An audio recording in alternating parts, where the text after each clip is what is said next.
끔찍한 인권 유린의 현장이었던 형제복지원 사건.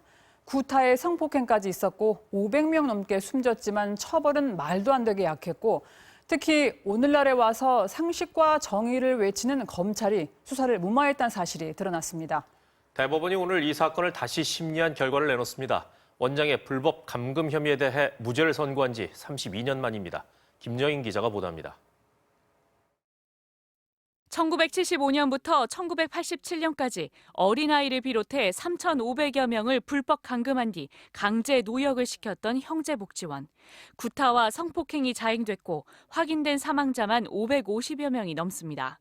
한국의 아우슈비츠로 불리며 1980년대 대표적인 인권유린 사례로 꼽힙니다. 하지만 제대로 된 처벌은 없었습니다. 당시 형제복지원 박인근 원장이 불법 감금 등 혐의로 재판에 넘겨졌지만 횡령 등 일부 혐의만 인정된 겁니다.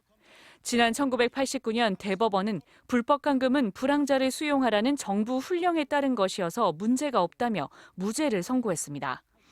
이후 30년 가까이 지난 2018년 검찰 과거사위 조사 결과 당시 검찰 수뇌부가 인권침해 수사를 무마시키고 횡령 금액도 축소한 사실이 드러났습니다.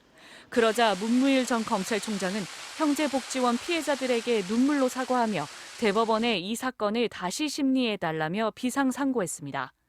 인권이 유린되는 사태가 다시는 발생하지 않도록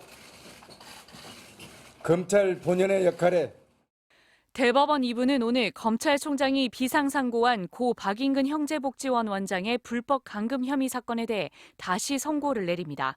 검찰이 수사에 대해 잘못을 인정한 데 이어 대법원 역시 32년 전 무죄 선고에 대해 문제가 있었다고 판단할지 주목됩니다.